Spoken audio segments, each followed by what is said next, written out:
नमस्कार दोस्तों, आपके YouTube channel typing studio Morena में स्वागत है।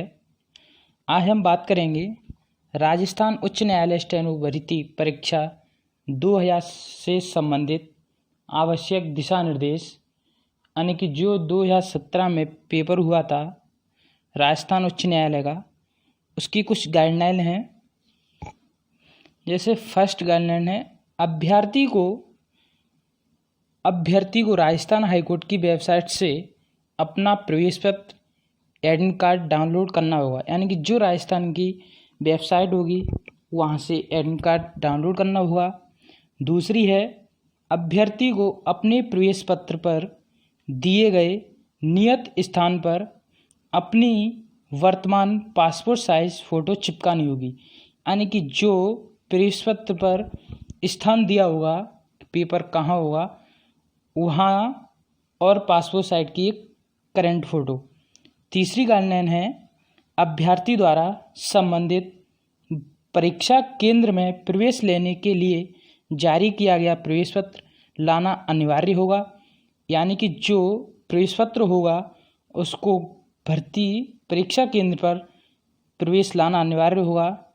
चौथी है, अभ्यर्थी को प्रवेश पत्र में दिए गए रिपोर्टिंग समय से पहले परीक्षा केंद्र में पहुंचना होगा, जैसा कि प्रवेश पत्र में दर्शाया गया है। देरी से पहुंचने पर उसे परीक्षा में बैठने की अनुमति नहीं दी जाएगी। यानी कि जो प्रवेश पत्र में समय दिया जाएगा उस हिसाब से, यानी कि पेपर स्टार्ट होने से पहले उसमें पहुंचना पड़ेगा। फिफ्थ है, अभ्यर्थी कंप्यूटर टेबल पर उल्लिखित अपने रोल नंबर की जांच करने के बाद अपनी निर्धारित सीट पर बैठेंगे। यानी कि जो तुम्हारा रोल नंबर होगा उसी टेबल पर बैठेंगे। छठा है, अभ्यर्थी निरीक्षक इन्वेस्टिगेटर या वहाँ मौजूदा वक्ता द्वारा सूचित किए गए निर्देशों का पालन करेंगे। यानी कि जो कहेंगे उस हिसाब से करना पड़ेगा। 7 है, परीक्षा केंद्र में एक के बाद एक टेस्ट लिए जाएंगे। यानी पहले शॉर्ट हैंड टेस्ट और उसके बाद कंप्यूटर टेस्ट। कंप्यूटर टेस्ट में पहले टाइपिंग स्पीड टेस्ट और फिर एफिशिएंसी टेस्ट होगा। ठीक है, यानी कि पहले शॉर्ट हैंड का टेस्ट होगा, फिर उसके बाद कंप्यूटर टेस्ट होगा, फिर उसके बाद टाइपिंग टेस्ट होगा, फिर एफिशिएंसी टेस्ट होगा। 8 है, अभ्यर्थी द्वारा एक बार परीक्षा कक्ष यानी कि कंप्यूटर लैब में प्रवेश करने के बाद उसे किसी भी स्थिति में परीक्षा प्रक्रिया पूरी होने से पहले कमरे से बाहर जाने की अनुमति नहीं होगी। यानी कि एक बार कंप्यूटर बैठने के बाद जब तक पेपर ख़त्म न हो जाए उससे पहले किसी को नहीं बाहर जाने दिया जाएगा। 9 है, अभ्यर्थी परीक्षा प्रारंभ होने से पहले सभी कंप्यूटर सामग्री अर्थात कीबोर्ड की कुंजी की, मॉनिटर, माउस आदि की जांच कर लें। यानी कि सही चल रहे हैं या नहीं चल रहे हैं।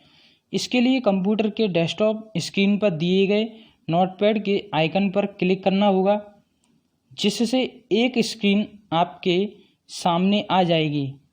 आप वहां कीबोर्ड से टाइप करके या माउस का प्रयोग करके, यानी कि कीबोर्ड का भी प्रयोग कर सकते हैं और माउस का भी करके इनकी जांच कर सकते हैं। यदि कीबोर्ड या माउस या अन्य किसी प्रकार की त्रुटि पाई जाती है तो आप वहां मौजूदा निरीक्षक से उसे बदलने के लिए कह सकते हैं। यानी कि जो परीक्षा हॉल में होगा उससे बोल सकते हैं कि इसमें ये दिक्कत आ रही है। इस दौरान अभ्यर्थी लैब में किसी प्रकार का शोर नहीं मचाएंगे और ना ही दूसरों को परेशान करेंगे, बल्कि चुपचाप बैठे रहेंगे और कंप्यूटर संबंधी समस्या दूर होने या आपका सिस्टम बदले जाने की व्यवस्था प्रतीक्षा करेंगे। 10 है, कंप्यूटर लैब में निरीक्षक द्वारा आपका आशुलिपि की नोटबुक यानी कि स्टेनो की बुक, नोटबुक, डायरी दी जाएगी। आपको उस डायरी में सही ढंग से निम्नलिखित विवरण भरना होगा। यानी कि पहले रोल नंबर शब्दों में और अंकों में, नाम, परीक्षा की तिथि और समय यानी कि परीक्षा की डेट और टाइम, 11 है अंतिम ऋतुलेख यानी कि डिक्टेशन लेने से पहले एक 200 से 250 शब्द का ट्रायल डिक्टेशन दिया जाएगा, जो कि उसी गति से होगा जिस गति से मूल डिक्टेशन होने वाला है। यानी कि 200 या 250 शब्द का मेन डिक्टेशन होने से पहले ट्रायल दिया जाएगा। 12वां है ट्रायल डिक्टेशन के 5 मिनट बाद 6 मिनट का मूल डिक्टेशन उसी गति में और उसी व्यक्ति द्वारा दिया जाएगा जिसने ट्रायल डिक्टेशन दिया था। यानी कि 200 शब्द देने के बाद 6 मिनट का मूल डिक्टेशन यानी कि जो मेन डिक्टेशन होगा वो 6 मिनट का दिया जाएगा। जो ट्रायल देगा वही मेन डिक्टेशन देगा। 13वां है मूल डिक्टेशन के बाद अभ्यर्थी को कंप्यूटर प्रोग्राम जिसमें आपको डिक्टेशन या अनुवाद करना है में लॉगिन करना होगा।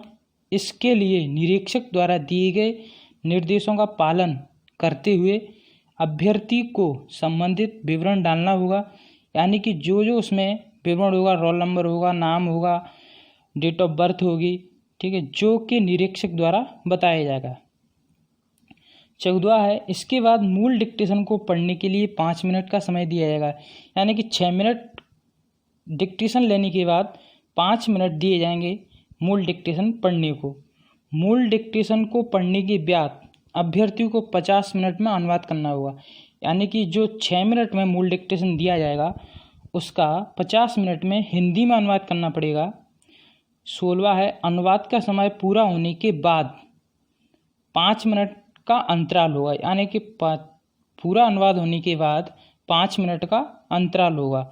इस अंतराल के बाद 10 मिनट का टाइपिंग स्पीड टेस्ट होगा। टाइपिंग टेस्ट में स्क्रीन पर 2 भाग दिखाई देंगे। स्क्रीन पर पहले भाग में दिखाई देने वाले मैटर को दूसरे भाग में टाइप करना होगा। स्क्रीन पर पहले भाग में दिखाई देने वाला मैटर जब आप पूरा टाइप कर लेते हो तो आपको पास में स्क्रीन के दाईं ओर दिए गए यानी कि जो दाईं ओर दिया होगा यानी कि राइट हैंड साइड स्क्रॉल बार को नीचे करके आगे का मैटर टाइप करते रहना है। 10 मिनट पूरे होने तक आपको यह करना है। याद रहे आपको जिस मैटर को टाइप करना है उसे स्क्रॉल बार की सहायता से ऊपर नीचे करना होगा, वह अपने आप नहीं होगा। यानी कि जो माउस का स्क्रॉल बार होगा उससे करेंगे, अपने आप नहीं होगा। 17वां है कोई भी अतिरिक्त ऑप्शन या टूल जैसे कि find, replace, delete, space, check इत्यादि अमान्य होंगे। यानी कि ये सभी बंद होंगे इसमें। यानी कि टूल, फाइंड, रिप्लेस, डिलीट वाला ये कोई भी डिलीट नहीं होगा। इसलिए अभ्यर्थी को यह सलाह दी जाती है कि वह डिक्टेशन का अनुवाद करते समय तथा टाइपिंग टेस्ट देते समय इन ऑप्शन का प्रयोग न करें। एफिशिएंसी टेस्ट में दिए गए प्रश्न के अनुसार ज़रूरत पड़ने पर ही इनका उपयोग करना है। यानी कि एफिशिएंसी टेस्ट में जो पूछा जाएगा अगर इन ऑप्शन का प्रयोग होता है तभी करना है। ज़रूरत न पड़ने पर इनका उपयोग करने पर यदि सॉफ्टवेयर रुक जाता है तो अभ्यर्थी स्वयं इसका जिम्मेदार होगा।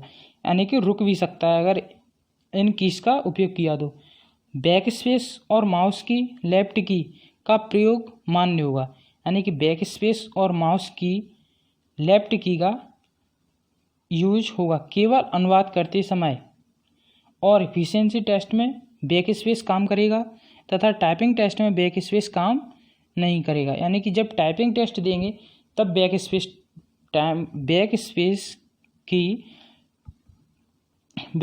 की काम नहीं करेगी।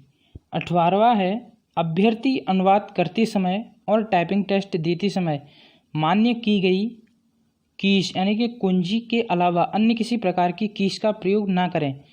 पूरी परीक्षा यानी shorthand test, typing test और एफिशिएंसी टेस्ट सभी का मूल्यांकन कंप्यूटर द्वारा प्रोग्रामिंग तरीके से किया जाएगा।